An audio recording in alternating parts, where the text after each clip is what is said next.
Friends, I'm Yogendra Agarwal and you are watching your own YouTube channel Commerce Mantra by Yogendra sir. In previous video, we were discussing about bank reconciliation statement and I taught you in an easy way how to make bank reconciliation statement. What are the situations in which we prepare bank reconciliation statement? Bank reconciliation statement की 4 situation हमने देखी। चारों situations में किस तरह से हम याद करके चीजों को बैंक रिकन्सिलिएशन स्टेटमेंट बना सकते हैं, किस तरह से लॉजिक बेस्ड चीजों के साथ हम बैंक रिकन्सिलिएशन स्टेटमेंट बना सकते हैं, इस चीज को हमने बेसिक रूप में समझा। स्टूडेंट्स, बैंक रिकन्सिलिएशन क्या है, बैंक रिकन्सिलिएशन के बारे में जो मैंने पिछली वीडियो में बताया उसको थोड़ा थोड़ा सा टच करके और मैं आज इसमें कुछ और नई और बेहतरीन चीजें बताऊंगा। और मैं आपको ये भी बताने वाला हूं कि हमारे सिलेबस से जो रिड्यूस कर दिया गया है हमारा सिलेबस, उसमें कौन सी चीज हटा दी गई है, हमारे सिलेबस से खत्म कर दी गई है बैंक रिकन्सिलिएशन स्टेटमेंट के चैप्टर में। Students, if you are new on this YouTube channel, then please subscribe the channel. You will come to know that related to your study, everything you are getting here. आपकी study से संबंधित हर चीज आपको यहाँ मिलने वाली है। आपको आसान तरीके से आपका पूरा सिलेबस से संबंधित बातें और जो कुछ जानकारियां आपके लिए जरूरी होती हैं, 11th-12th में जरूरी होती हैं, वो सब मैं आपको देने वाला हूं। तो स्टूडेंट्स, इस चैनल को सब्सक्राइब कीजिए and be a part of this YouTube channel commerce Mantra by Yogendra sir. Okay students, हम बात कर रहे थे बैंक रिकन्सिलिएशन स्टेटमेंट की। तो बैंक रिकन्सिलिएशन स्टेटमेंट में मैंने लास्ट क्लास में आपको बताया कि रिकन्सिलिएशन का मतलब क्या है। तो रिकन्सिलिएशन का मतलब है टैली करना, मिलान करना, मिलाना मतलब मैच करना। भाई, मैच करने के लिए हमें 2 चीजें चाहिए होती हैं। कभी भी एक चीज अपने आप से तो मैच नहीं की जा सकती। इसका मतलब पहला कंसेप्ट हमारे दिमाग में ये होना चाहिए कि कौन सी 2 चीजें हैं जो मैच करनी होती हैं। तो एक कैश बुक है और एक बैंक स्टेटमेंट या पासबुक जिसको हम कहते हैं। अब ये बनाता कौन है? तो कैश बुक को दिमाग में रखिए, हमेशा बिजनेसमैन बनाता है। वह बिजनेसमैन जो बैंक का कस्टमर है। और जो कैश पासबुक है हमारी, जो हमारा बैंक स्टेटमेंट है, उसे कौन बनाता है? उसे बनाता है बैंक। तो हमारे दिमाग में वैसे सुनने में छोटी बातें लग रही होंगी, लग रहा होगा अरे सर हम भी ये तो जानते हैं, लेकिन जब हम क्वेश्चन को सॉल्व करते हैं उस टाइम ये बातें हमारे दिमाग में अगर होंगी तो चीजें हम रटने की बजाय हम उनको समझकर सॉल्व कर पाएंगे। अगर बैंक रिकन्सिलिएशन स्टेटमेंट बच्चों को एक कंफ्यूजन पैदा करता है, बैंक रिकन्सिलिएशन स्टेटमेंट बहुत बार याद करने के बाद भी हम एग्जाम में भूल जाते हैं कि कौन सी चीज ऐड करनी है और कौन सी चीज लेस करनी है, कौन सी चीज प्लस वाले कॉलम में लिखनी है, कौन सी चीज माइनस वाले कॉलम में लिखनी है। अगर हम ये भूल जाते हैं तो इसका कारण क्या है? भाई, हम क्यों रटते हैं उसको? लॉजिक हमें बड़े बड़े लगते हैं, बुक्स में लिखे हुए लॉजिक्स, लेकिन हमें वो बड़े बड़े लगते हैं। तो हम कुछ आसान तरीके से इस पूरे चैप्टर पर ग्रिप करने वाले हैं। स्टूडेंट्स, जब मैं बात करता हूं 4 सिचुएशंस की, हम चारों सिचुएशन में एक दिक्कत हमें जो महसूस होती है कि अगर हमने पहली सिचुएशन ली, मतलब अगर हमें बैलेंस एज पर कैश बुक दे दिया, तो जो चीज ऐड हो रही है वही चीज पासबुक का बैलेंस आने पर हमारी लेस करनी पड़ती है। मैंने एक और प्रॉब्लम डिस्कस की थी, मैंने आपको बताया था कि कभी कभी एग्जाम में हमें क्वेश्चन में ये मिल जाता है देखने को कि हमारा पासबुक का डेबिट बैलेंस है या हमारा कैश बुक का डेबिट बैलेंस है। अब बच्चे सोचते हैं यार कैश बुक के डेबिट बैलेंस का मतलब क्या है? तो ये हमें पहले से पता होना चाहिए। मैंने जो आपको एक यहाँ पर डायग्राम बना करके दिया था लास्ट वीडियो में, जो जिस बच्चे ने वो वीडियो भी देखी नहीं है तो वो उस वीडियो को देखिए, मैं डिस्क्रिप्शन में उसका लिंक डाल दूंगा।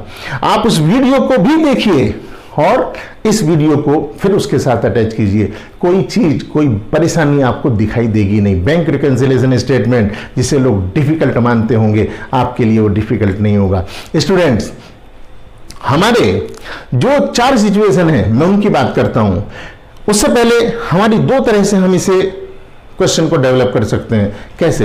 एक तरीका तो ये है कि हम कोई सी एक चीज का शुरुआत में बैलेंस लें, यानी कि स्टार्टिंग बैलेंस हम लेते हैं कैश बुक का बैलेंस, यानी कि बैलेंस एज पर कैश बुक या बैलेंस एज पर पासबुक या ओवरड्राफ्ट एज पर कैश बुक या ओवरड्राफ्ट एज पर पासबुक। और उसके बाद में हम कुछ चीजें ऐड करते हैं और कुछ चीजें लेस करते हैं। एक तरीका तो ये है। एक तरीका ये है कि हम प्लस और माइनस दो कॉलम बनाते हैं अमाउंट के। हम प्लस वाले कॉलम में क्या लिखेंगे, माइनस वाले कॉलम में क्या लिखेंगे। अब ये बात अगर हम याद करें तो दो अलग अलग हमें फॉर्मेट नजर आएंगे, लेकिन अगर आप ध्यान से देखेंगे ना तो जो हम चीजें ऐड करते हैं, ऐड वाली चीजें वो प्लस वाले कॉलम में चली जाएंगी, जो चीजें लेस करने वाली हैं वो माइनस वाले कॉलम में चली जाएंगी। मतलब वो भी वही तरीका है, बस प्रेजेंटेशन का थोड़ा सा ढंग अलग है उसका, तो घबराने की जरूरत नहीं है।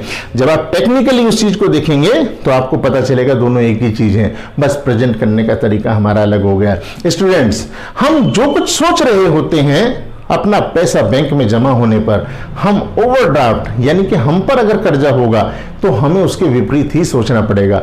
मैंने लास्ट वीडियो में भी हल्का से इस बात को बताया था। सपोज करिए मेरे पर 1 लाख रुपए का मेरा 1 लाख रुपया बैंक में जमा है, मैं उसी चीज को लेकर के चलता हूं। मान लीजिए मेरा पैसा डिपॉजिट है बैंक में, डिपॉजिट किया हुआ है मैंने पैसा, डिपॉजिट है 1 लाख रुपीज बैंक में। तो ये किस किस तरीके से दिया हो सकता है मुझे, या तो दिया हो सकता है debit balance, debit balance cash book का। अगर कैश बुक का दिया होगा तो डेबिट बैलेंस, और अगर पासबुक का दिया होगा तो क्या होगा, पासबुक क्रेडिट बैलेंस। पासबुक का क्रेडिट बैलेंस होगा यानी कि कैश बुक का होगा तो डेबिट बैलेंस होगा, पासबुक का होगा तो क्रेडिट बैलेंस होगा। हमें इन चीजों के साथ साथ बस एक चीज दिमाग में रखनी है, जो बैंक से ट्रांजैक्शन हुई उसको हम आंख बंद करके ट्रीटमेंट नहीं करेंगे, उसको थोड़ा सा सोचिए। जैसे मान लीजिए आपके किसी पर पैसे थे, सपोज करिए 10,000 रुपए आपके थे किसी पर, मिस्टर एक्स पर थे, और वो 10,000 रुपए आपको देकर के गया। अगर वो नगद देकर के गया, कैश बॉक्स में आपने डाल दिए, अगर वो उसने चेक दे दिया तो आप उस चेक को बैंक में डिपॉजिट कर देते हैं।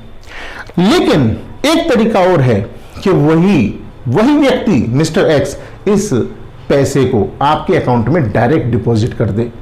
मतलब पैसे मिस्टर एक्स से लेने हैं और 3 सिचुएशन हमारे पास में है। अब हमें तीनों सिचुएशंस को अगर अलग अलग दिमाग में रखेंगे, अगर 3 सिचुएशन के नाम से रखेंगे तो फिर तो दिक्कत होगी। लेकिन ये 3 सिचुएशन नहीं, 3 जनरल बातें हैं जो हम लाइफ जी रहे हैं, उसकी जनरल बातें हैं भाई। अब हमें ट्रीटमेंट कैसे करना है, तो कैश बॉक्स वाले की तो यहां कोई बात ही नहीं हो रही है, बैंक रिकंसिलिएशन स्टेटमेंट की बात कर रहे हैं। अब बात करें कि उसने हमें चेक दे दिया, हम डिपॉजिट कराए, बैंक में हमने चेक डिपॉजिट कर दिया, तो जैसे ही हम चेक डिपॉजिट करेंगे हमारा पैसा बैंक में जमा है। अगर हमारा पैसा बैंक में जमा है तो आप एक बात बताओ, 1 लाख रुपया पहले से जमा है, अब मैं कोई सा भी बैलेंस हो, मेरा 1 लाख रुपया पहले से जमा है, अब उस 1 लाख में 10,000 और जुड़ गए क्योंकि मैंने एक चेक और दे दिया। बैंक मैंने पूरा प्रोसीजर बताया था, बैंक अब मिस्टर एक्स के अकाउंट तक जाएगा, वहां से 10,000 रुपीज निकाल करके लाएगा और मेरे खाते में जोड़ देगा, मेरे अकाउंट में जोड़ देगा। तो फिर मेरे बैंक अकाउंट में कितने पैसे हो जाएंगे, 1,10,000, 1,10,000 रुपीज हो जाएंगे। बच्चों 1,10,000 रुपए मेरे अकाउंट में हो गए। लेकिन अगर बैलेंस एज पर कैश बुक दिया हुआ है, अब मैं आपको दोनों को एक साथ समझा रहा हूं। अगर बैलेंस एज पर कैश बुक दिया हुआ है तो आप सोचो, जैसे ही मैंने पैसे ये चेक बैंक में भेजा होगा तो बैंक में भेजते के साथ ही अपने 10,000 रुपए जोड़ दिए होंगे या नहीं जोड़ दिए होंगे, बताइए आप। 10,000 रुपए मैंने इसमें प्लस कर दिए होंगे, लेकिन बैंक ने तो अभी प्लस नहीं किए। बैंक जब ले आएगा वो पैसे और मेरे अकाउंट में डाल देगा तब वो इन्हें प्लस करेगा। तो जब बैंक ने प्लस किए नहीं, और मैं कैश बुक के बैलेंस की बात कर रहा हूं, मुझे कैश बुक का बैलेंस दिया हुआ है मेरे क्वेश्चन में, तो मुझे भी क्या करना पड़ेगा, अभी बैंक ने नहीं किए प्लस, तो मुझे भी नहीं करने चाहिए प्लस। अब मुझे भी प्लस नहीं करने चाहिए तो क्या करें भाई, मैंने तो कर दिए प्लस तो कर दिया मैंने, तो माइनस कर दो। इसका मतलब यह है कि ये 10,000 रुपीज लेस हो जाएंगे। यानी कि अगर मुझे कैश बुक का बैलेंस दिया हो तो कैश बुक के बैलेंस के केस में ये 10,000 रुपीज यानी कि check deposited but not collected, less होगा। अब एक लाइन में आप याद कर लेंगे, इसे याद कर लेंगे तो भ्रम में पड़ेंगे, और जब एग्जाम में क्वेश्चन आएगा आपको इधर उधर ही झांकना पड़ेगा। लेकिन अगर जैसे मैंने बताया आपने ऐसे कर लिया, सोच लिया, थोड़ा सा सोचने में कुछ सेकंड लग सकते हैं, लेकिन एरर फ्री आंसर आएगा, और फिर चार अलग अलग सिचुएशन नहीं दिखाई देंगी, वो चारों एक से ही रूप में एक ही सिचुएशन नजर आने लगेगी आपको। बड़ी बात बता रहा हूं, देखने में छोटी लगती है। 10,000 रुपीज लेस किए, क्यों लेस किए? क्योंकि हमने चेक डिपॉजिट किए लेकिन वो चेक कैश नहीं हो पाए, तो बैंक ने हमारा बैलेंस नहीं बढ़ाया, लेकिन हम बढ़ा चुके हैं, गलती कर चुके हैं। इसे सही करने के लिए क्या करेंगे? हम इसे लेस कर देंगे, और 10,000 रुपीज हम लेस कर देंगे बच्चों। इसके बाद में अब मान लो यही मुझे पासबुक के अनुसार दिया होता बैलेंस, मुझे दे रखा है बैलेंस एज पर पासबुक, तब क्या करेंगे? तो बच्चों ध्यान से सोचो आप, मुझे पासबुक का बैलेंस दे रखा है, तो पहले तो ये दे कैसे रखा होगा? क्रेडिट बैलेंस के रूप में दे रखा होगा। मैं एग्जाम में पहचान जाऊंगा कि balance as per passbook credit balance होगा। अब मुझे 1 लाख रुपए का बैलेंस दिया हुआ है, मैंने चेक डिपॉजिट किए, चेक डिपॉजिट करते ही मैंने 10,000 रुपीज प्लस कर दिए अपने यहां। मैंने चेक डिपॉजिट किए और बैंक में जाते ही मैंने अपने यहां 10,000 डिपॉजिट को यहां प्लस कर दिया अपनी बुक्स में। अब मैं क्या कहूंगा लोगों से, या मैं अपने आप से क्या कहूंगा कि मेरे बैंक में 1,10,000 रुपए जमा है। क्यों? क्योंकि 10,000 का मैंने चेक भेज दिया है, 10,000 रुपए और जमा हो गए मेरी तरफ से, तो लेकिन बैंक ने अभी किए नहीं है। अब की बार लेकिन पासबुक का बैलेंस है हमारे पास में, पासबुक का बैलेंस है। अब पासबुक वाला सोचेगा जैसे हम सोच रहे थे कि भाई अच्छा इन्होंने 10,000 रुपीज कैश बुक वालों ने प्लस कर दिए, तो हम भी प्लस करेंगे, यानी कि ये प्लस ही होंगे। मतलब जब पासबुक की तरफ हम हैं, पासबुक का बैलेंस हमें दिया हुआ है, तो हम फिर पासबुक के एंगल से सोच रहे हैं। अच्छा कैश बुक वालों ने क्या किया है? 10,000 रुपीज प्लस कर दिए हैं डिपॉजिट करने के चक्कर में, जो चेक जो कलेक्शन के लिए भेजे थे। अब हम भी क्या करें? गलती को सुधारने के लिए 10,000 रुपीज प्लस कर दें। मतलब चेक डिपॉजिटेड फॉर कलेक्शन, हमने कलेक्शन के लिए चेक भेजे, वो चेक का ट्रीटमेंट अगर बैलेंस एज पर पासबुक होगा तो क्या करेंगे? ये हम 10,000 रुपीज ऐड कर देंगे। अब या तो इसे आप याद कर लो कि भाई यहां 10,000 लेस होते हैं, कैश बुक का बैलेंस हो तो चेक डिपॉजिटेड फॉर कलेक्शन, और यहां ऐड होते हैं पासबुक का बैलेंस हो तो।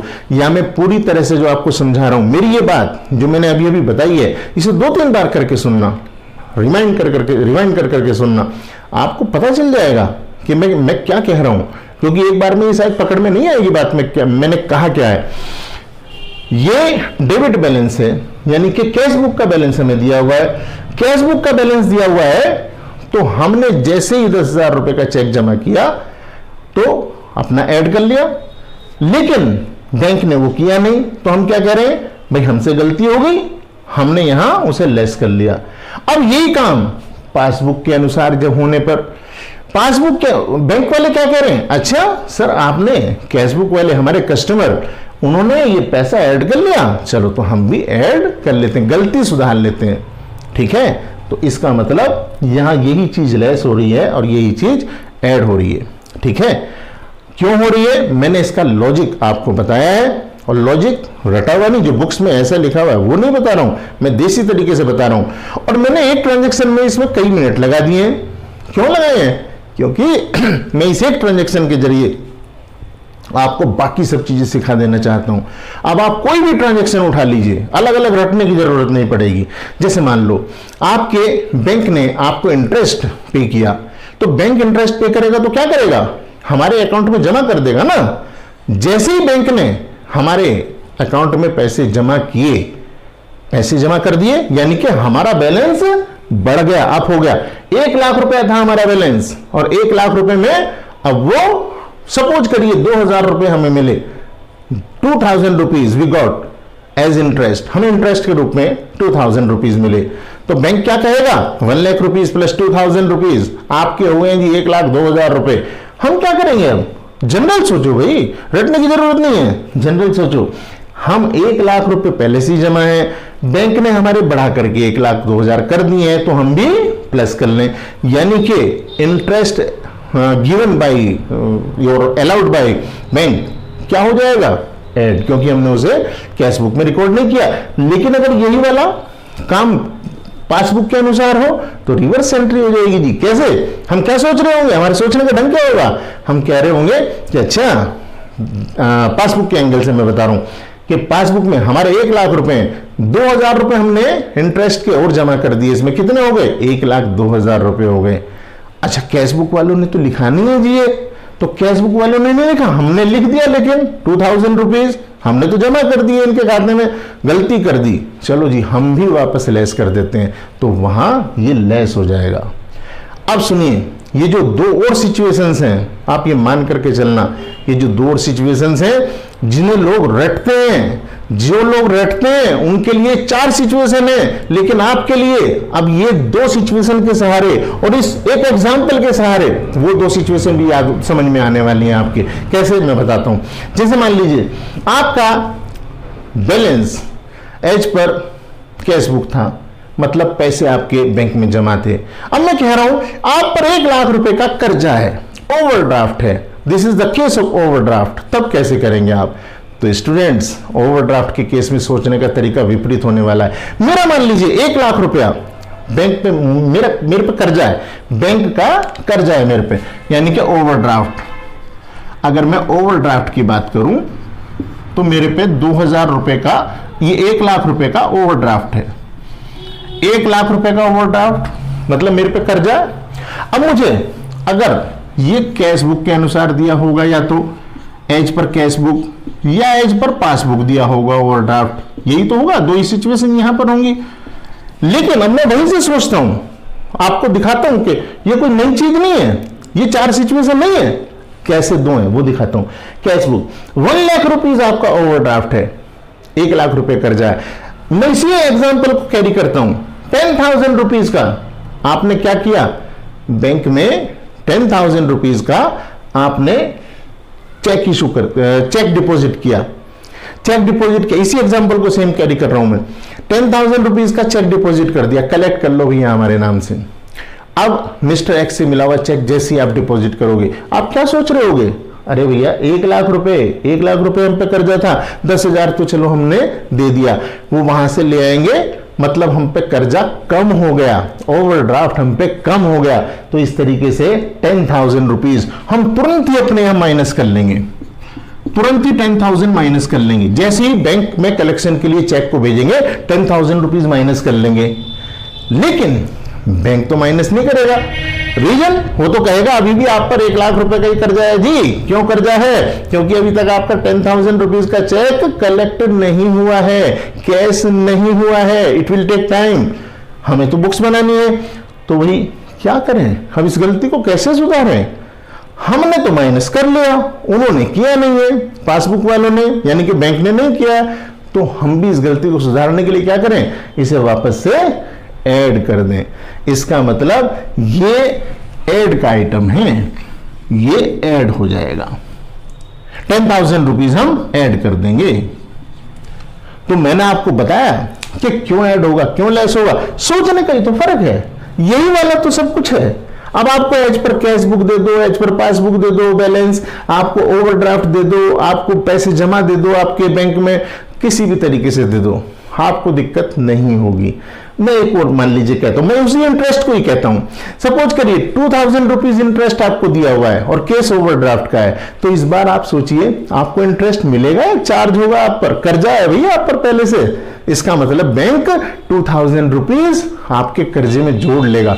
वो कहेगा अब तक आप पर 1 लाख रुपए का कर्जा था, 2,000 रुपए आप पर इंटरेस्ट हो गया है, 1,02,000 रुपीज हो गए आप पर, लेकिन हमें तो पता नहीं था कि इंटरेस्ट भी चार्ज हो चुका है, तो हमने यहां कुछ किया नहीं, लेकिन बैंक वहां हमारे कर्जे में बढ़ा चुका है, ओवरड्राफ्ट में ऐड कर चुका है, तो हम भी ऐड कर लेंगे।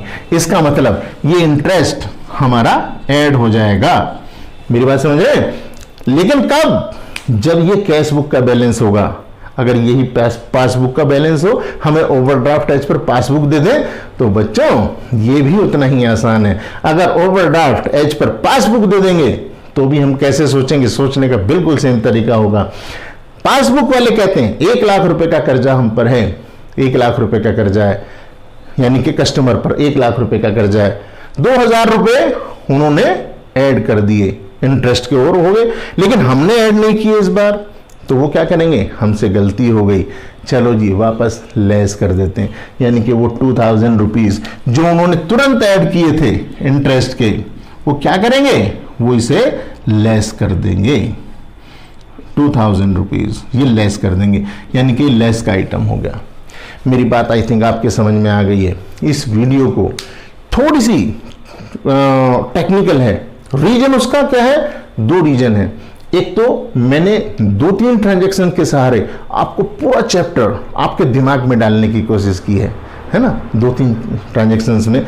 और दूसरा, कुछ ऐसी ट्रांजैक्शंस बैंक की हो सकती हैं जिसे सोचने में आपको समय लगेगा। जैसे मान लीजिए ऑनर कोई हमारा कस्टमर है, उसने पैसे डायरेक्ट हमारे बैंक में जमा कर दिए, क्या करेंगे हम भाई?